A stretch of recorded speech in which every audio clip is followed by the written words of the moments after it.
का हमारा मुद्दा है पलटन आई, बवाल हाई।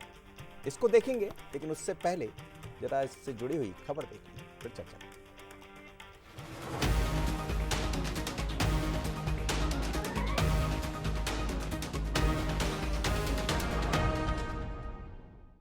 जो हुआ है मतलब द बेस्ट जो हो सकता था वो करने की कोशिश किए, और भी हमारे परिवार के लोग जो काम करना चाहते हैं उनको में अकोमोडेट किया जाएगा किसी न किसी रूप। 10 महीने के लंबे इंतजार के बाद शनिवार रात को कांग्रेस कार्यकारिणी की सूची आई। लिस्ट सामने आते ही जगह न पाने वाले नेताओं का गुस्सा सामने आने लगा। किसी ने सोशल मीडिया पर पोस्ट करके निशाना साधा, तो किसी ने इस्तीफा दे दिया, तो कुछ नाराज नेताओं ने संगठन पर सवाल खड़े किए। पार्टी के कई नेता तो ऐसे भी हैं जो ऑफ द रिकॉर्ड अपना गुस्सा जाहिर कर रहे हैं, लेकिन सामने चुप और शांत बने हुए हैं। अब कांग्रेस ने आधिकारिक तौर पर एक्स पर पोस्ट कर सूची में रह गए कार्यकर्ताओं को सचिव, सह सचिव, जिला अध्यक्ष की सूची में एडजस्ट करने की बात कही है। जिन नेताओं की वजह से दुर्दशा है आज के हालत में, उन्हीं लोगों के कहने और इशारे पर यदि कार्यकारिणी बनेगी और उन्हीं लोगों के चलते निर्णय हो रहे हैं, ये दुर्भाग्य है कांग्रेस पार्टी का। कोई किसी तरह की नाराजगी नहीं है, ये सब इंटरप्रेट करना है कि क्या आशय निकाला गया है। कोई किसी का कार्यकर्ता, कोई किसी का व्यक्ति नहीं होता है, कांग्रेस पार्टी का व्यक्ति होता है, कांग्रेस पार्टी का कार्यकर्ता होता है। अगर किसी तरह के कोई सोशल मीडिया पोस्ट हैं तो वो उनकी तरफ से हैं जो वैसे भी सक्रिय नहीं है। आज सारी अनुशासन समिति है जिसमें बड़े वरिष्ठ नेता आते हैं, जिला अध्यक्षों की सूची आनी है, ऐसे बहुत सारी समितियां बननी है। कांग्रेस की नई कार्यकारिणी में 177 नेताओं में 17 उपाध्यक्ष, 71 महासचिव सहित कार्यकारी सदस्य, स्थायी आमंत्रित समिति सदस्य, विशेष आमंत्रित सदस्य शामिल हैं। ये वो नेता हैं जिनको पिछले 10 महीनों के मंथन के बाद पार्टी ने टीम में जगह दी है। हालांकि पिछली बार करीब 800 लोग पीसीसी की टीम में शामिल थे। अब पटवारी की यही पलटन आने वाले विधानसभा चुनाव के लिए संगठन को जमीनी स्तर पर मजबूत करेगी। वहीं बीजेपी कांग्रेस की सूची पर हुए बवाल को लेकर तंज कस रही है। देखिए, कांग्रेस की सूची देर से भी आई और दुरुस्त भी नहीं आई। का से कांग्रेस और का से कलह, ये जीतू पटवारी की कांग्रेस के बाद सभी कांग्रेसों में कलह है। और जब लक्ष्मण सिंह जैसे वरिष्ठ नेता इन सब की काबिलियत पे सवाल उठा दें और इनको खुली चुनौती दें कि ये सभी कार्यकर्ता नेता एक एक विधानसभा भी नहीं जिता सकते, तो आलम क्या होगा। और मुझे लगता है कि कांग्रेस का ये अंतर्द्वंद और बढ़ेगा। 10 महीने चले मंथन के बाद अमृत के रूप में कई युवा नेताओं को मौका मिला, तो विष उन नेताओं के हिस्से आया जो टीम में जगह नहीं बना पाए। अब उनकी नाराजगी से पार्टी संगठन की सेहत बिगड़ रही है। कांग्रेस संगठन नाराजगी के विष के असर को कैसे कम करेगा, ये तो वक्त बताएगा। कुल मिलाकर दिवाली से पहले पटवारी की पलटन आई है, साथ में बवाल भी लाई है। नमस्कार, मैं मनोज सैनी हूं। आप देख रहे हैं आज का मुद्दा, और मुद्दा है पलटन आई, बवाल हाई। जब जब इस तरह की सूचियां आती है तो फिर ड्रामा भी होता है, सवाल भी उठते हैं, और ये पहली बार नहीं है, बल्कि इससे पहले भी हमने कई दफा देखा है। लेकिन चीजें बदली हैं। मध्य प्रदेश की सियासत, खासकर कांग्रेस के भीतर कहें या भारतीय जनता पार्टी के भीतर, युवा नेतृत्व के हाथ में। जाहिर है वो जब अपनी टीम बनाएंगे तो उसी तरह बनाने का प्रयास करेंगे जैसा उनको आगे बढ़ाना है। लेकिन कई बार मंथन इतना हो जाता है कि उससे अमृत की ज्यादा उम्मीदें हो जाती। अमृत गिरा भी, पर जहां नहीं गिरा वहां आप देख ही रहे क्या हो गया। चलिए आज समझेंगे इसको कि आखिर हुआ क्या। लेकिन उससे पहले कि इस पर चर्चा करें, जरा देख लेते हैं वो 3 सवाल जो चर्चा के नजदीक है। क्या पटवारी की नई पलटन ने कांग्रेस की मुसीबत और बढ़ा दी है? क्या नेताओं का असंतोष कांग्रेस की 2028 की उम्मीदों पर कुठाराघात करेगा? क्या नई टीम के बाद कांग्रेस में कलह कथा का नया अध्याय शुरू हो गया? तो कांग्रेस चाहती तो यही है कि कलह ना हो, बल्कि कांग्रेस ये भी मैसेज देना चाहती है। हमने देखा जिस तरह के कुछ आंदोलन देखने को मिले हैं, कुछ विरोध के प्रदर्शन देखने को मिले हैं, तो एकजुटता का मैसेज दिया गया। तो क्या यही वजह थी कि सूची जरा लेट जारी करिए, क्योंकि सूची जैसे ही आएगी तो फिर चीज़ें दूसरी हो जाएगी। अभी तक जो सब एक था, आज हम देख रहे हैं सूची आने के बाद अजय सिंह अलग कुछ कह रहे हैं, लक्ष्मण सिंह अलग कुछ कह रहे हैं। समझते हैं आखिर क्यों। मेरे साथ 3 मेहमान जुड़ रहे हैं। सबसे पहले स्टूडियो में आपको लिए चलता हूँ। मेरे साथ है अवनीश बुंदेला जी, बहुत स्वागत है आपका। कांग्रेस के सीनियर लीडर है और बड़ी जिम्मेदारी संभाल रहे हैं, वरिष्ठ प्रवक्ता है। दूसरी तरफ आशीष शर्मा जी हैं, भारतीय जनता पार्टी के विधायक। आशीष जी, आपका बहुत स्वागत है। और दिनेश गुप्ता जी जुड़ रहे हैं, वरिष्ठ पत्रकार। दिनेश जी, आपका भी बहुत स्वागत है। दिनेश जी, कई दफ़ा चर्चा की हम लोग ने कि अब आने वाली कार्यकारिणी सूची आने वाली है, और ये भी कहा कि शनिवार को आ जाएगी, रविवार को आ जाएगी। आते आते करीब करीब 10 महीने हो गए, पर आई तो फिर अमृत की बूंद जहां नहीं गिरी वहां पर स्थितियां आप देख रहे हैं। कैसा माने, क्या पीढ़ी बदलाव का ये उस रूप में देखें, या ये देखें कि जीतू नहीं समझ पाए? मनोज जी, जिसको भी जिस नजरिए से देखना हो वो उसको इस सूची को उस नजरिए से देख सकता है। यदि हम पीढ़ी के बदलाव के नजरिए से देखेंगे तो फिर हमारे लिए लक्ष्मण सिंह और अजय सिंह की जो प्रतिक्रिया है उसका कोई महत्व नहीं रह जाता, क्योंकि जो है ये तो बात बहुत दिनों से हो रही कि नई लीडरशिप देना चाहिए, नए लोगों को मौका देना चाहिए, और ये लगातार इसी पर कांग्रेस में स्थितियां हैं।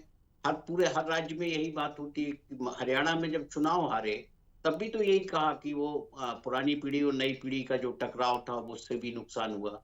महाराष्ट्र में भी हम देख रहे हैं कि अभी भी जो स्थितियां हैं उसको लेकर कांग्रेस थोड़ा सा एकदम कंफर्टेबल तो रही है। पूरे देश में कांग्रेस की समस्या यही है कि वो जो सामंजस्य बिठाना चाहिए, एक जो संवाद होता है ना कि आप नई पीढ़ी पुरानी पीढ़ी जो भी करना चाहें तो एक सामंजस्य की बात होता है। दूसरा क्या है, एक जो बड़ी इंटरेस्टिंग सी चीज कांग्रेस में होती है कि कुछ जो है स्थायी असंतुष्ट होते हैं। इनमें कोई भी रहे, वो नहीं तो फिर कोई नहीं, फिर तो वो असंतुष्ट होंगे ही ना। तो ऐसे असंतुष्टों का क्या करें जिन्होंने 4 दशक तक पार्टी को संभाला, और आज यदि पार्टी 2.5 दशक से गर्त में है तो इसके लिए कौन रिस्पॉन्सिबल है? क्या जीतू पटवारी इसके लिए जिम्मेदार है? क्या जयवर्धन सिंह इसके लिए जिम्मेदार हैं, या उमंग सिंघार इसके लिए जिम्मेदार हैं? ये जवाब तो उन लोगों से लिया जाना चाहिए जो ये कह रहे हैं कि जो है बड़ा दुर्भाग्यजनक स्थिति है। तो मुझे लगता है ये दुर्भाग्यजनक नहीं है। एक सबको आगे बढ़कर एक थोड़ा सा लोगों को प्रोत्साहित करना चाहिए कि देखते हैं कि साहब अब आपकी टीम क्या कमाल करती है। जी अवनीश जी, आखिर क्यों ये बात आप नहीं बना पाते हैं? देखिए, दूसरी पार्टी जब बात होती है तो फिर यही है कि उनके यहाँ जो भी निर्णय होते हैं वो देर सवेर स्वीकार तो करना ही पड़ेगा आपको। और अभी देख भी रहे हैं, वहाँ भी पीढ़ियाँ बदली है, चीज़ें स्वीकार होती नज़र भी आ रही है। कुछ अंतर विरोध देखने को मिलते हैं, लेकिन वो इस तरह नहीं होते हैं जैसा आपके यहाँ। हालांकि कांग्रेस के बारे में कहा जाता है कि जो होता है वो खुलकर सामने आता, पर खुलकर आने में भी तो बहुत बड़ा नुकसान है। देखिए मनोज जी, सब जानते हैं यही कांग्रेस की स्ट्रेंथ है। कांग्रेस एक लोकतांत्रिक पार्टी है। कांग्रेस का कोई विधायक ये नहीं कह सकता गोपाल भार्गव की तरह कि मैं 15,000 दिन से विधायक हूँ, मुझे मंत्री नहीं बनाया, रामनिवास रावत को मंत्री बना दिया। कांग्रेस का कोई विधायक जो है अजय बिश्नोई की तरह घुट घुट के नहीं मर सकता, इतना वरिष्ठ नेता, और वो बार बार ये तक सदस्यता तक पर सवाल उठाता कि सब फर्जीवाड़ा है। कांग्रेस का कोई नेता प्रदीप लारिया या गोविंद राजपूत या आपके भूपेंद्र सिंह की तरह घुट घुट कर नहीं मर सकता। कांग्रेस का कोई भी नेता आप देखें उषा ठाकुर की तरह बयान नहीं दे सकता। कांग्रेस का कोई भी नेता उमा भारती की तरह अपने नेताओं को कपटनाथ नहीं कह सकता है, अपने नेताओं को नागनाथ सांपनाथ नहीं कह सकता है। कांग्रेस का कोई भी नेता ये नहीं कह सकता है, अब तो वो परलोक सिधार गए प्रभात झा जी, कि मेरे जाने की जो खबर थी वो तो शिवराज जी ने पोखरण से भी ज्यादा गुप्त रखी। तो देखिए, कांग्रेस में जो होता है मनोज जी, खुले तौर कांग्रेस एक लोकतांत्रिक पार्टी है। और जहां तक इस सूची की बारे में बात कहूं मनोज जी, तो मैं दावे से कहता हूं, मैं पूरी जिम्मेदारी से कहता हूं बंसल न्यूज पर, कि इससे बढ़िया सूची कोई नहीं हो सकती थी। मैं जीतू पटवारी जी का साधुवाद करता हूं, मैं उनको धन्यवाद देता हूं, अभिनंदन करता हूं जीतू पटवारी जी का और उनके सहयोगियों का कि इतनी अच्छी सूची आपने बना के दी, और इसमें युवाओं का और अनुभवी लोगों का सबका समावेश है। मनोज जी देखिए, अभी दिनेश गुप्ता जी ने बड़ी सटीक बात कही कि देखिए, हम स्वीकार करते हैं हम आज देखा जाए तो मनोज जी 2 दशक से ज्यादा हो गया मध्य प्रदेश सत्ता से बाहर है। हमने सब कुछ, यही बात महत्वपूर्ण है। हमने सब कुछ जी, कर लिया। जी। आदरणीय कमलनाथ जी ने भी पूरे प्रयास किए, कमलनाथ जी बहुत नजदीक तक सत्ता तक हमको लेकर भी गए, लेकिन इस बार लगता कुछ गफलत ऐसी हुई कि हम सत्ता में नहीं वापसी कर पाए। तो अब देखिए हम क्या करें। कांग्रेस ट्रांसफॉर्मेशन के दौर से गुजर रही। गुप्ता साहब ने बिल्कुल सही कहा, दिनेश गुप्ता जी ने, कि देखिए ऐसे दौर में हमें नए कॉल्स लेना पड़ेंगे। जब महेंद्र सिंह धोनी कप्तान बनाए गए थे तो उस समय बड़े बड़े परिवर्तन किए गए थे। सौरभ गांगुली जैसा प्लेयर जो महान कप्तान था उनको तक ड्रॉप करना पड़ा था, लोगों ने सवाल खड़े किए थे। लेकिन जब 2008 में हम पहली बार T20 वर्ल्ड कप जीते, 2011 में वर्ल्ड कप जीते, तो सबने उनके धोनी के निर्णय को अच्छा बताया। तो देखिए बात यह है कि success have many fathers and unsuccess have none. तो मैं ये मानता हूं, देखिए अगर अजय सिंह जी अगर कोई बयान दे रहे हैं, अजय सिंह जी सबसे पहले मैं बता दूं कि एक बहुत ही वरिष्ठ और सम्मानजनक नेता हैं। अगर मैं खुद कहूं कि मैंने अपने राजनीतिक जीवन की शुरुआत अगर किसी व्यक्ति के बंगले पर जाके की, किसी से जुड़ के की, तो आदरणीय राहुल भैया अजय सिंह जी के द्वारा की। ठीक है। और इसमें कोई अगर अजय सिंह जी ने कोई बात रखी है तो यही कांग्रेस का लोकतंत्र है। अजय सिंह जी की बात सुनी जाएगी, उनसे मंथन किया जाएगा और आप देखेंगे इससे जो निचोड़ निकल कर आएगा, सॉल्यूशन निकल कर आएगा। लेकिन बात जब रख ही रहे हैं तो हो सकता हम ना दिखाते इस बात को और बात रख दी जाती तो बेहतर होता। खैर ठीक है। आशीष जी, कांग्रेस है सर। जी, आशीष शर्मा जी, बात कांग्रेस की हो रही है। कांग्रेस का अंदरूनी मामला है कि वो किसको बनाए किसको नहीं बनाए, पर इस तरह की स्थितियां जब निर्मित होती है कि पार्टी के भीतर से ये आवाज उठने लगती है, तो फिर आप लोगों को भी बोलने का मौका मिलता है। क्योंकि आपके यहाँ जब होता है, जैसे वो अभी गिना रहे थे, शुरुआत आप लोगों से ही की उन्होंने। क्या लग रहा है आपको, क्या 2028 की जो तैयारी में कांग्रेस लगी है, यही भारतीय जनता पार्टी को मजबूती दे देगा?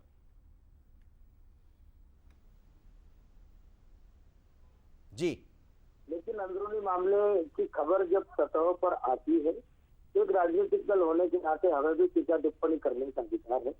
जो पार्टी इस बात का दम्भ भर रही थी कि हम केंद्र में सरकार बना देंगे, हम मध्य प्रदेश में रिकॉर्ड बहुमत के साथ जीत कर आएंगे, उस पार्टी के अंदर जब कार्यकारिणी की जगह घोषित होती है 10 महीने के पश्चात और उसका असंतोष निकल कर सामने आता है, तो कहीं न कहीं राजनीतिक दल होने के नाते हमारे लिए भी एक टिप्पणी करने का मौका देता ही है।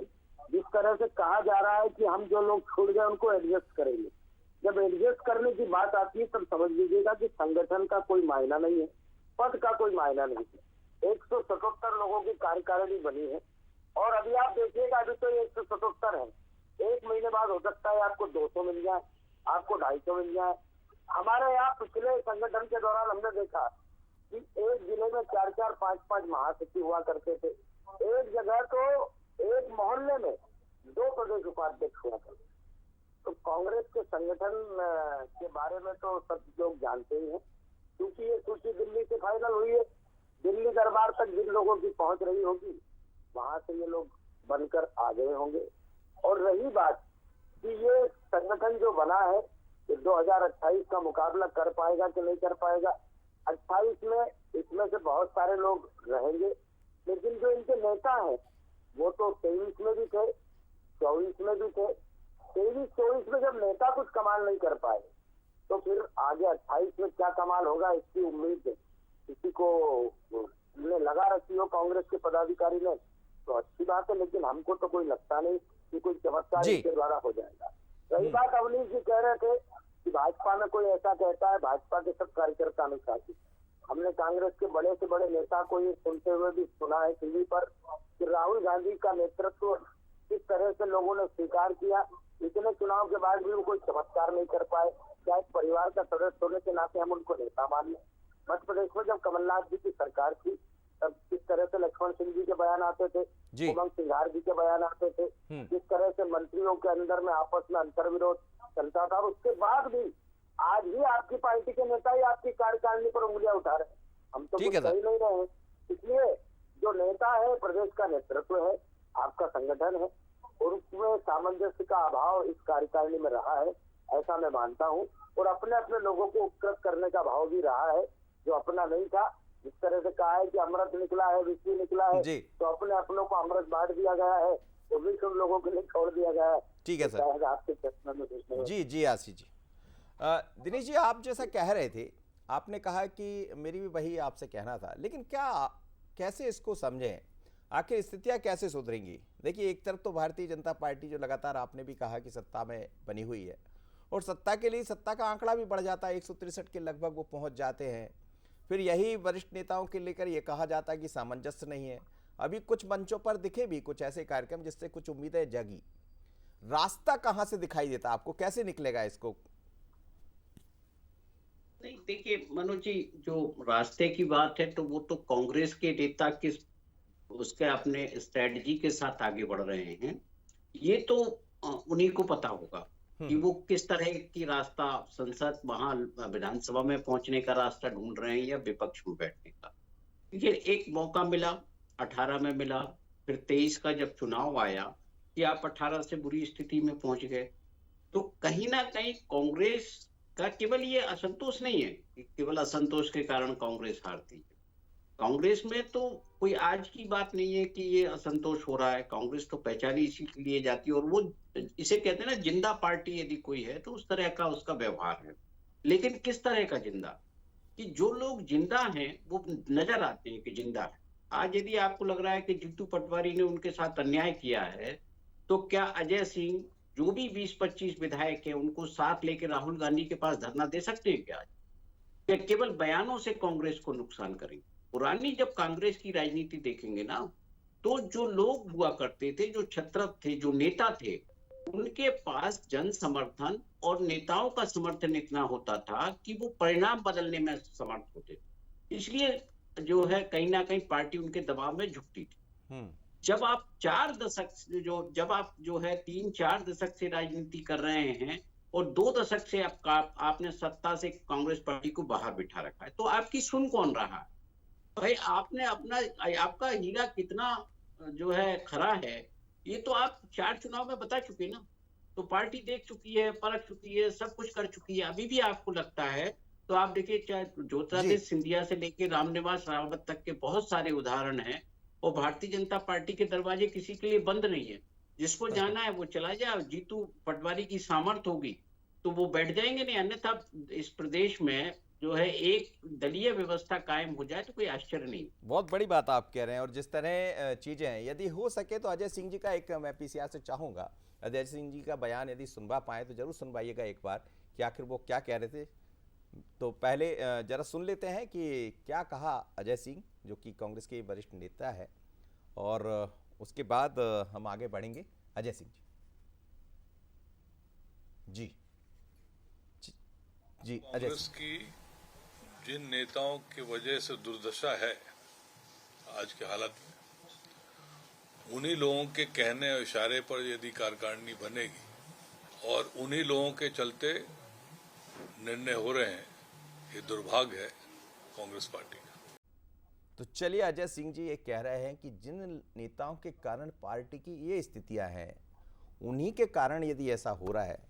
जवाब दे दीजिए अवनीश जी, बड़ी बात कह रहे हैं वो। अब आप कह रहे हैं कि हम लोग सब बैठेंगे, बैठकर बात कर लेंगे, फिर वही चीजें तो निकल रही बाहर, अंदर तो बैठना ही पड़ेगा। कब बैठेंगे? पहले बैठ जाते। देखिए, बात बस इतनी सी है कि जब भी कोई सूची आती है, और अगर देखा जाए तो कांग्रेस में कार्यकारिणी का गठन जो हुआ है लगभग 7 साल बाद हुआ, 8 साल बाद हुआ है।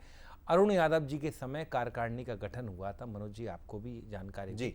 कमलनाथ जी ने कोई कार्यकारिणी डिसॉल्व नहीं की थी। कमलनाथ जी ने आया, उसी कार्यकारिणी से काम चलाया, उसमें बल्कि कुछ और एड ऑन किया। तो 8 साल बाद देखिए, जब आप समझें कि 10 साल में हम ये मानते हैं कि पीढ़ी परिवर्तित हो जाती है, 8-9 साल का समय हो चुका है, तो निश्चित तौर पर नहीं, यही तो मुख्य बात है कि एक अध्यक्ष आते हैं, वो नई कार्यकारिणी नहीं बना पाते बल्कि एड ऑन कर देते। एक आते वो 10 महीने बाद कार्यकारिणी बनाते और फिर ये स्थिति हो जाती। बात है देखिए मनोज जी कि हम जिस परिस्थिति में हैं, कांग्रेस पार्टी मध्य प्रदेश में, इससे नीचे अब कुछ हो नहीं सकता, इससे खराब कुछ हो नहीं सकता। और इसलिए माननीय राहुल गांधी जी ने जीतू पटवारी जी पर पूरा विश्वास जताया कि आपको संगठन को गढ़ना है, नए सिरे से गढ़ना है और आपको संगठन बनाना है। और जीतू पटवारी जी को सबका सहयोग है। अजय सिंह जी जैसे वरिष्ठ नेता अगर ये कह रहे हैं तो आप निश्चित मानिए इसमें भी कहीं ना कहीं उनकी समझाइश है, भलाई है। और आप देखेंगे यही लोकतंत्र है कांग्रेस का। ये तो पहले बैठे नहीं क्या अजय सिंह जी के साथ कि बैठ जाते, समझाइश इतनी अच्छी सब वो बता जी, यही लोकतंत्र, कितना लंबा समय 10 महीना मिल गए जी। मैं वही कह रहा हूँ, यही लोकतंत्र है कांग्रेस का। और आप देखेंगे, बैठेंगे, अगले 2-3 दिन में ये सारी चीज़ें, जैसे जीतू भाई ने कहा भी कि कुछ और लोग और नाम भी आने वाले हैं, क्योंकि आप देखें, ठीक है, हम मान रहे हैं कि 8 महीने लग गए, नहीं आ पाई सूची, कुछ कारण वैसे रहे भी, क्योंकि एक नए सिरे से जीतू पटवारी जी को एक संगठन, मतलब वो भारी भरकम फिर होने वाली है। और दूसरी बात मनोज जी, हमारे पास बीजेपी की तरह मंत्री पद तो है नहीं देने के लिए कि हम ऐसे 14 पूर्व विधायकों को चुनाव लड़वा दें, मंत्री बना दें, ऐसे 28 पर करवाया था ना उपचुनाव 28 सीटों पर। पहली बार इतिहास में हुआ था कि 14 मंत्री जी वर्तमान और पूर्व विधायक। तो हमारे पास तो ऐसी कोई व्यवस्था है नहीं, हमारे पास ना तो वो है उनके पास व्यवस्था है ना, वो कह रहे हैं ना तो हमारे पास वो है खुले हुए व्यवस्था है कि हम लाल बत्तियां दे दें सबको। तो साहब हमारे पास, हमें अपने कार्यकर्ता नेताओं को कहीं ना कहीं इसको सम्मानित करने के लिए हमारे पास पद है, हमारे पास सचिव हैं, अध्यक्ष है, जिलाध्यक्ष है, महामंत्री है, उपाध्यक्ष है। तो भैया हमारे पास यही चीज, क्योंकि हम साफ मानते हैं कि हम 20 साल से सत्ता से बाहर हैं और हमको फिर भी लड़ना है इस सरकार से जो कि दलित विरोधी है, रोजगार विरोधी है, किसान विरोधी है। कैसे लड़ेंगे, यही दिक्कत है। जीतू पटवारी के मजबूत कदमों के द्वारा हम लड़ रहे हैं। आशीष जी जैसा आप सवाल भी उठा रहे थे कई, लेकिन बात यही है, आपके यहाँ भी बदली पीढ़ियां बदली और चीजें कुछ बाहर आ जाती, कुछ भीतर से ही सब चलती रहती। कांग्रेस की ताकत ये है कि वो सब कुछ बाहर आ जाता है जिसका लाभ आप लोग को मिल जाता है, पर वो ये कह रहे हैं कि आने वाले दिनों में और एडजस्टमेंट हो जाएगा, तो आपको भी चिंता नहीं करना चाहिए। देखिए, कांग्रेस के कारण हमको लाभ होता है ऐसा नहीं है, हम अच्छा काम करते हैं इससे हमको लाभ सदैव मिलता है। रही बात, तो मैं अजय सिंह जी का बयान मैंने अभी हाल ही सुना है, उनकी बात का जो निहितार्थ है वो बहुत ऊपर तक है।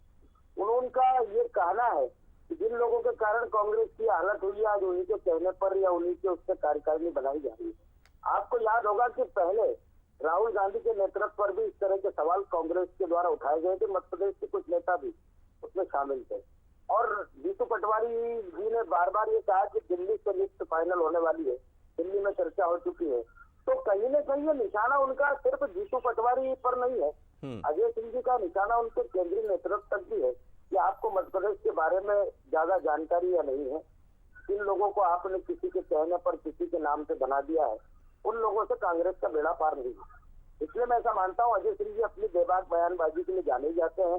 अर्जुन सिंह जी के बेटे हैं वो, और विंध्य और पूरे मध्य प्रदेश की राजनीति में उनका अपना एक प्रभाव है और इसलिए उन्होंने यदि ये कहा है तो सिर्फ प्रदेश नेतृत्व कांग्रेस पर नहीं कहा है, केंद्र में जहाँ से सूची फाइनल हुई है वहाँ का भी कहीं न कहीं उन्होंने उल्लेख किया है। और रही बात, आखिरी बात मैं कहना चाहता हूँ मनोज जी, जब संगठन एडजस्ट करने लगे तब वो संगठन नहीं बचता, चाहे वो सामाजिक संगठन हो या राजनीतिक। ये बड़ी दिलचस्प बात। चलिए बिल्कुल आशीष जी, आपकी बात को मैं बिल्कुल ठीक है, एडजस्टमेंट कहीं ना कहीं उसमें एक बड़ा निर्णय तो लेना ही पड़ेगा, समय इजाजत नहीं दे रहा अवनीश जी, पर ये तो कहीं निर्णय होना ही पड़ेगा, कुछ कड़े कदम तो उठाने ही पड़ेंगे। जैसे राहुल गांधी पर सवाल जब हरियाणा का आता तो वहाँ स्थिति बदल जाती, क्या आगे चलकर मध्य प्रदेश में भी ऐसा ही कुछ कांग्रेस की सूची में दिखाई देगा? क्योंकि अभी तो नाम जितने हैं उससे यदि कोई और बढ़ जाए तो बड़ी बात नहीं, उसकी तरफ इशारा भी लगातार नेता कर रहे हैं, लेकिन अजय सिंह जैसे नेता को कैसे संभालेंगे। बहुत धन्यवाद आपका आशीष जी, आप हमारे साथ जुड़े, अवनीश जी, दिनेश जी। लेकिन मध्य प्रदेश की कांग्रेस ने अपनी कार्यकारिणी घोषित कर दी, घोषित होने के साथ ही स्थितियां वही है जो पहले दिखा करती थी। तैयारियां 28 की करना है, लेकिन पहले घर की स्थिति तो ठीक हो जाए। आज इतना ही, मुझे दीजिए इजाजत।